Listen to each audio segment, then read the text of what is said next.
about this one till my brain hurts. As far as I can figure this out, the evolutionist only has two ways to solve this. He can say the trees stood upright for millions of years while the layers slowly formed around them. I find that one hard to believe. Or he can say the trees grew through hundreds of feet of solid rock looking for sunlight. There's a third way to solve this. Maybe those trees were buried in a big flood. How fast was that calf going? Might be two ways to look at this, you know. Yeah. When Mount St. Helens blew its top, it blew thousands of trees down into Spirit Lake. Over 20,000 trees have already sunk to the bottom and are stuck in the mud at the bottom of Spirit Lake. Many thousands of them are standing up in the vertical position. And those trees are going to petrify. They're already beginning to petrify. It does not take long for things to petrify. Here's a piece of petrified firewood. I've got a piece of petrified pallet in our museum from a pallet shop that cut pieces of wood. Some kid sent me a box of petrified acorns. He said, Brother Hovind, I tried an experiment. I put these acorns in a bucket of water and forgot about them. A year later, I thought maybe they might sprout, but now they're all petrified. Would you like some for your museum? I mean, they're solid rock. Here's a petrified dog inside a tree in Georgia. They cut the tree down for firewood and said, wait, don't cut that one up. There's a dog inside. Turned to stone. Here's a petrified cowboy boot with the cowboy's legs still in it. The boot was made in the 1950s. Here's a petrified fish giving birth. Petrified hat from New Zealand. Here's a petrified pickle in our museum. I'm not kidding. The guy sent it to me. He said, Brother Hovind, we found this old house in Montana. The roof was gone. House had been empty for at least 30 years. We went down the basement. There's a bunch of jars of pickles, a pantry. But the lid to one of the jars rusted off, and inside the pickle turned to stone. Would you like it for your museum? I said, well, yeah. A petrified pickle. The jar was made between 1930 and 1960. That's the year they made those jars. I don't know when the pickle got put in there, but sometime in there. Don't let them tell you it takes millions of years. There's petrified sacks of flour found in Eureka Springs, Arkansas, from a flour mill that flooded in the 1910s, I believe. So kids, when they tell you the layers are different ages, you're being lied to. That's not true. Don't believe that. 80 to 85% of Earth's surface does not even have 3 geologic periods appearing in correct consecutive order. This guy says it becomes an overall exercise of gargantuan special pleading and imagination for the evolutionary uniformitarian paradigm to maintain there ever were geologic periods. The geologic column is a hoax. One of the biggest lies ever passed off on humanity, but the vast majority of the world believes it, even though it doesn't exist. When they started teaching that in the 1830s, people began to change their worldview away from what the Bible teaches to this new view from Charlie Lyell, the lawyer from Scotland, that each layer was a different age. This teaching really had a strong influence on a young preacher from England. There was a fellow that just graduated from Bible college to be a preacher. His name was Charles Darwin. The only degree Darwin ever got was a theology degree. And today they call him a great scientist. All he got was a theology degree, which is not bad. I mean, but he's not a scientist. Charles Darwin set sail on board the Beagle. He's going to sail around the world and collect bugs for somebody back in England. And he decided to bring some books with him to read. He's going to be gone for 5 years. As he sailed around, he brought with his Bible, and he brought with that book by Charles Lyell, Principles of Geology. That book changed his life forever. Darwin later wrote to a friend and said, disbelief crept over me slowly. I felt no distress. He slowly lost his faith in the Bible. By the way, later when he died, his wife started the rumor that he repented on his deathbed. That rumor still circulates today, but apparently his wife made up the whole thing. Nobody knows for sure, but that's what the best research says. Darwin sailed around the world. He stopped off at these islands right there called the Galapagos Islands. There on those islands, Charlie noticed there were 14 different varieties of finches, a little bird about this big, but their beak shape was different. Now, Charlie didn't like birds too well. I mean, he raised pigeons, but he also liked worms. He was a strange guy.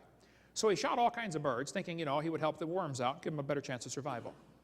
Because birds ate worms, and he thought that might be kind of hard on the worms, so he shot all the birds he could find. Well, he collected all these birds, and he noticed there were 14 varieties of finches. He studied them carefully and said, you know what, folks? I think all these birds have a common ancestor. I bet you're right, Charlie. It was a bird. And then Charlie said, you know, maybe this proves that birds are related to bananas. You say, oh, he didn't say that. Oh, he sure did. I got his book right here. Charlie Darwin said in his book on page 170, he said, it's a truly wonderful fact that all animals and all plants throughout all time and space should be related to each other. Isn't he saying the birds and the bananas are related? He sure is. That's a lie. There's no proof any animal is related to a different kind of animal, other than maybe a common designer. Charlie noticed what is sometimes called microevolution. I don't like that word. I think it confuses kids. Okay, I'm going to use it, but you understand what I mean. Microevolution is actually just a variation, okay? Dogs produce a variety of dogs.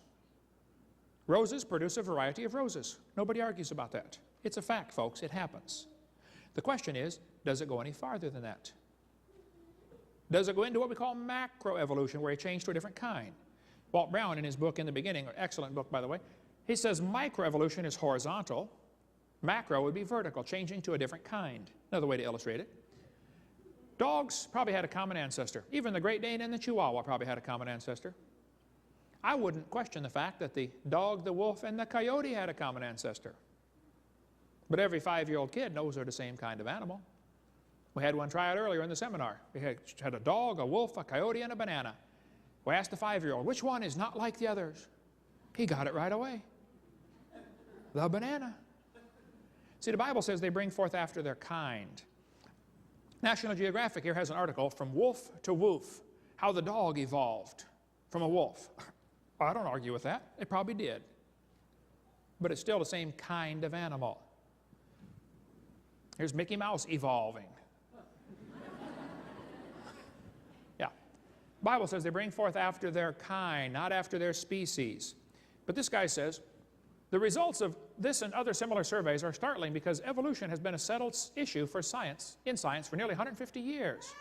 They found out that 46% of adults in the United States do not think humans had evolved. Well, you better define what you mean by evolved. Right, the majority of folks do not think they came from a rock 4.6 billion years ago. Now, if you want to believe that, that's fine. I don't care what you believe, but don't call it science. Evolution has 6 different meanings. First, you'd have to have cosmic evolution, the origin of time, space, matter. Secondly, you'd have to have chemical evolution. The hydrogen from the Big Bang would have to evolve to all 92 elements, plus the synthetic ones. Then you'd have to have what we call stellar evolution. The stars would have to evolve. And nobody's ever seen a star form. We see them blow up all the time. And yet there's enough stars out there that everybody on planet Earth can own 2 trillion of them to yourself. Those are the ones we know about. We don't know about the ones we don't know about. Then we'd have to have what we call organic evolution, the origin of life. Nobody has a clue how life can get started from non-living material. We'll cover more on that in the next session, about the origin of life. Next, they have what's called macroevolution, changing from one kind of animal into another. Nobody's ever seen a dog produce a non-dog. And lastly, we have variations within the kind that some people call microevolution. Okay, this one happens, whatever you call it, it happens. The first 5 are purely religious. But the definition of the word evolution is really confused for the students on purpose, I believe. I think it takes a giant leap of faith and logic just to go from micro to macro. Sure takes a big leap to go to the other 4 stages.